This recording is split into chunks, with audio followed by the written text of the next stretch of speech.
Ngayong araw pala guys is nag-train tayo ng legs dito sa concrete gym natin.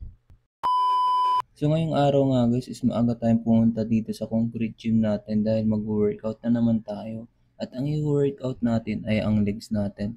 Kaya ayan, nag-stretching na nga ako para makapag-workout na. Dahil nga may napanood tayo na video na ang laki-laki ng katawan pero yung legs ay sobrang nipis. At ito nga yung napanood natin guys, sobrang laki ng upper niya. Pero pag tinignan mo yung legs niya, yan oh, sobrang nipis. Kaya ayan, nag-workout na nga tayo ng legs kahit tinatamad tayo ngayong araw guys.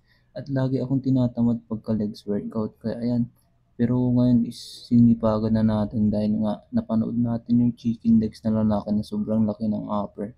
Eh yung legs niya ay sobrang nipis. Ayaw naman natin magaya sa mga ganun, di ba? Kaya ayan, sinipagan na natin.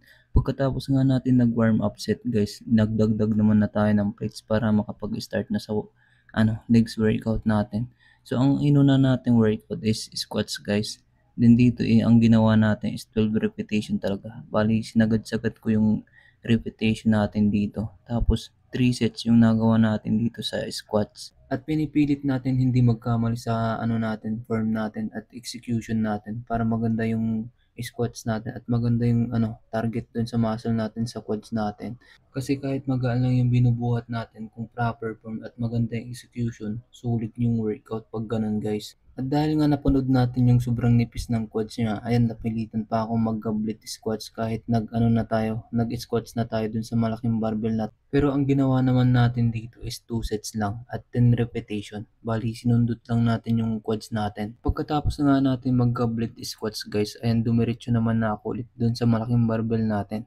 So ang isusunod naman natin guys is sumo deadlift naman para sa sa inner tight natin. So dito is ang ginawa ko din dito guys is 4 sets. Pero habang nagbubuhat pala ako dito guys, hindi ako masyadong makapag-concentrate kasi nga ang daming langgam dun sa paa ko guys. Kaya yun, tinigil ko muna. Dahil yung mga langgam na humahalik sa paa ko ay pula, hindi itim. Kaya ang sasakit ng mga halik nila. Kaya lumipat tayo ng pwesto, nilagay natin dun sa may salamin na yung barbell natin. Kaya dito ko naman na tinuloy yung sumo deadlift natin. At ang ginawa ko na dito guys is 12 repetition tapos 4 sets.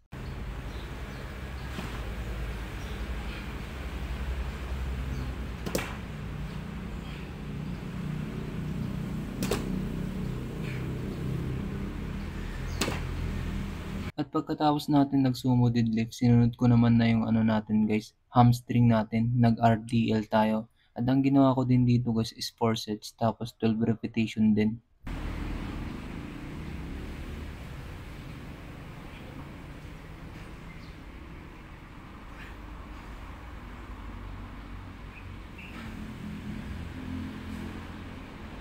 Pagkatapos nga natin nag-RDL guys, nagpahinga naman na ako ng ilang minuto. Tapos pumuha ulit tayo ng barbell para ang gagawin natin ay yung sa calf natin. Calf raises naman yung isusunod natin guys.